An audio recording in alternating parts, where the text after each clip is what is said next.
आखिर क्यों इस पिता ने अपनी ही बेटी का जीते जी कर दिया पिंडदान। और जिराफ की मीटिंग का तरीका जानकर आप भी हो जाएंगे हैरान। और क्या है मुगलों के हरम की असली सच्चाई। दोस्तों जानेंगे आज भी कुछ नया और मजेदार। लेकिन अगर आप हमारे चैनल पर नए हैं तो हमें सब्सक्राइब कर लीजिए, जिससे कि हमारी नई वीडियोस के नोटिफिकेशन आपको समय समय पर मिलते रहें। तो आइए बिना किसी देरी के बढ़ते हैं वीडियो की तरफ। दोस्तों आमतौर पर जीवों के दांत कैल्शियम के बने होते हैं, लेकिन हाल ही में वैज्ञानिकों ने एक ऐसा जीव खोजा है जिसके दांत लोहे के बने हैं। जी हाँ, दरअसल इस जीव के दांत में दुर्लभ लौह धातु पाई गई है, जिसकी मदद से ये पत्थरों को खाता है। अब आप ही सोचिए कि जिस जीव के दांत लोहे के बने हों वो पत्थर तो खाएगा ही। खैर हैरानी की बात तो ये है कि ये जीव स्नेल प्रजाति का है, जहाँ आमतौर पर घोंघे बेहद नर्म होते हैं, लेकिन इस जीव के दांत इसकी नरमी को कठोरता में बदल देते हैं। वैसे इस जीव को लोग प्यार से वैंडरिंग मेल्टलॉफ बुलाते हैं।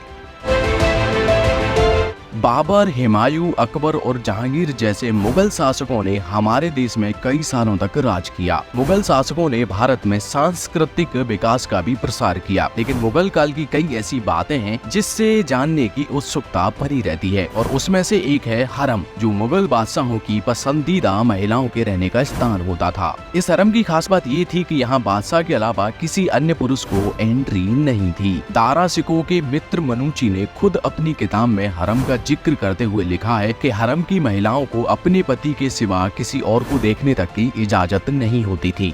वे दूसरे किसी मर्द से नहीं मिल सकती थी। इस पाबंदी को दरकिनार करने के लिए वो कई बार जानबूझकर खुद को बीमार बताने लगती थी, क्योंकि वो चाहती थी कि कोई मर्द चिकित्सक आए और उनकी नब्ज टटोले। इस बहाने वो दूसरे मर्द को छू भी सकेंगी। दोस्तों मार्केट में आपने अलग अलग फ्लेवर्स और क्वालिटी के कई सारे बिस्किट्स देखे होंगे, उनमें से बहुत सारों को आपने खाया भी होगा। लेकिन क्या आपने कभी गौर किया है कि ज्यादातर बिस्किट में इस तरीके के छोटे छोटे छेद होते हैं? वेल, आप में से ज्यादातर लोगों को लगता होगा कि बिस्किट पर बने ये छेद डिजाइन होते हैं, लेकिन यकीनन आप गलत है। बिस्किट पर बने इन छेदों को डॉकर्स कहा जाता है। दरअसल ये छेद बिस्किट को लंबे समय तक क्रंची बनाने में मदद करते हैं। ऐसे में जब आप बिस्किट को खाएंगे तो बिस्किट इनके छेद के पास से ही टूटेगा, जिससे आप बिस्किट के क्रंच का मजा ले पाएंगे। दोस्तों क्या आपको पता है कि इस धरती पर एक ऐसी जगह भी है जहां लोग अपने आप चलते चलते ही सो जाते हैं? कई दिनों के बाद उनकी नींद खुलती है। और इससे भी ज्यादा चौंकाने वाली बात यह है कि जब ये लोग सोकर उठते हैं तो वो सब भूल जाते हैं कि कैसे वो चलते चलते ही सो गए थे, यानी उनकी याददाश्त मिट जाती है। आपको बता दें कि ये घटना कजाकिस्तान के कराची गाँव की है। इस गाँव पर कई रिसर्च किए जा चुके हैं, लेकिन अब तक साइंटिस्ट लोगों के सोने के पीछे का रहस्य नहीं समझ पाए हैं। हालांकि कुछ साइंटिस्टों का मानना है कि इस गाँव के पास में ही यूरेनियम की एक खदान है, जहां से निकलने वाली गैसों की वजह से यहाँ के लोग चलते चलते सो जाते हैं।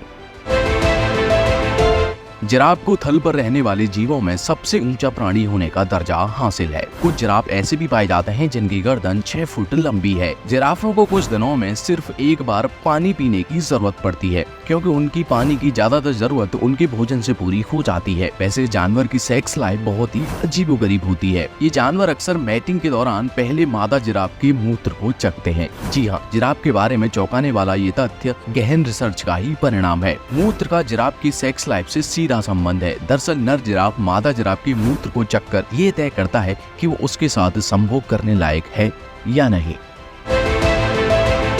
दोस्तों आपने कभी गौर किया होगा तो देखा होगा कि पृथ्वी से सूर्य हमें पीला, सुनहरा या कभी कभी लाल रंग का दिखाई देता है। लेकिन क्या आपको पता है कि स्पेस से देखने पर सूर्य का रंग सफेद दिखाई देता है? दरअसल ऐसा इसलिए होता है क्योंकि पृथ्वी पर एटमॉस्फेयर है और सूर्य का प्रकाश एटमॉस्फेयर की कई परतों से होकर गुजरता है। इसलिए ये हमें कभी पीला तो कभी लाल, कभी केसर सा दिखाई देता है। जबकि स्पेस में कोई एटमॉस्फेयर नहीं होता, इसलिए वहाँ से सूर्य सफेद रंग का दिखाई देता है।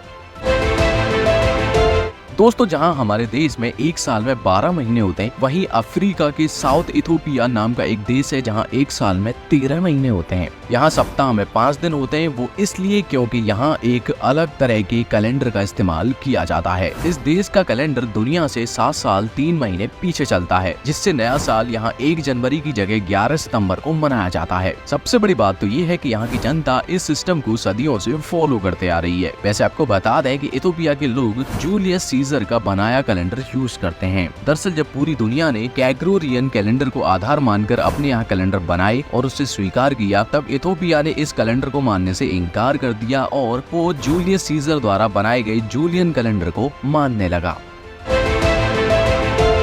किसी व्यक्ति का जीते जी पिंडदान कर देना, इससे बुरा कुछ नहीं हो सकता। लेकिन हाल ही में एक ऐसा मामला मध्य प्रदेश के जबलपुर शहर में देखने को मिला है, जहां एक पिता ने अपनी बेटी का उसका जिंदा रहते हुए पिंडदान कर दिया है। बेटी का गुनाह बस इतना था कि उसने अपनी जाति से हटकर मुस्लिम युवक से शादी की थी। इस शादी से युवती के परिवार वाले इतने नाराज हो गए कि उन्होंने नर्मदा के तट गौरी घाट पर युवती के माता पिता भाई बहन ने पिंडदान कर दिया। पिता ने न सिर्फ केवल पिंडदान किया बल्कि मृत्यु भोज भी दिया। परिजनों ने युवती का शोक संदेश भी प्रिंट कराया था। आपको बता दें कि युवती का नाम अनामिका दुबे है। अनामिका अब मोहम्मद अयाज के साथ निकाह करके उजमा फातिमा बन गई है। पश्चिम बंगाल सरकार ने राज्य की राजधानी में प्रदूषण को कम करने के लिए कोलकाता में एयर प्यूरिफायर वाली बसें लॉन्च की हैं। आपको बता दें कि ये बस roof mounted air purification system से लैस है, जिनका नाम सुधा वायु है। देश में अपनी तरह का ये पहला बस है। ये बसें IIT दिल्ली के वैज्ञानिकों के सहयोग से एक पायलट प्रोजेक्ट का हिस्सा है। बसों के अंदर हवा को साफ करने के लिए इन बसों में इनसाइड एयर प्यूरिफिकेशन सिस्टम भी लगाया गया है। रिपोर्ट्स के अनुसार फिलहाल ऐसी 10 बसों को लॉन्च किया गया है, जिसकी संख्या आगे बढ़ने वाली है। दोस्तों, चींटियों को देखकर हम अक्सर उन्हें मामूली सा जीव समझकर इग्नोर कर देते हैं, लेकिन अमेज़न के जंगलों में पाई जाने वाली बुलेट आंट के साथ ऐसा नहीं है। ये चींटियां बहुत ही खौफनाक होती हैं। इन्हें दुनिया की सबसे बड़ी चींटियों में शामिल किया जाता है। ये चींटियां करीब 4 सेंटीमीटर तक लंबी होती हैं। सामान्य चींटियां जहां ग्रुप में रहती हैं, वहीं बुलेट आंट अकेले रहती हैं और सब पर भारी पड़ जाती हैं। वैसे यहाँ बुलेट आंट का नाम सुनकर बहुत से लोगों के दिमाग में ये सवाल आ रहा होगा कि इस चींटी का नाम बुलेट क्यों रखा हुआ है। तो आपको बता दें कि दरअसल जब एक बुलेट आंट किसी को काटती है तो बंदूक की गोली लगने के बराबर दर्द होता है, इसलिए इस चींटी का नाम बुलेट आंट रखा गया है। बुलेट आंट की काटने के बाद इसका दर्द 24 घंटे तक बना रहता है, इसलिए अगर आपको कभी बुलेट आंट दिखाई दे तो वहाँ से 9-2-11 होना आपके लिए बेहतर है। तो दोस्तों, इस वीडियो में फिलहाल इतना ही। इनमें से कौन सा फैक्ट आपको सबसे ज्यादा इंटरेस्टिंग लगा, आप हमें कमेंट बॉक्स में जरूर बताएं। उम्मीद है आपको आज की वीडियो पसंद आई होगी। अगर हाँ, तो इस वीडियो को लाइक कर दीजिए और इस तरीके के और भी अमेजिंग और इंटरेस्टिंग फैक्ट वीडियो देखते रहने के लिए हमें सब्सक्राइब कर लीजिए।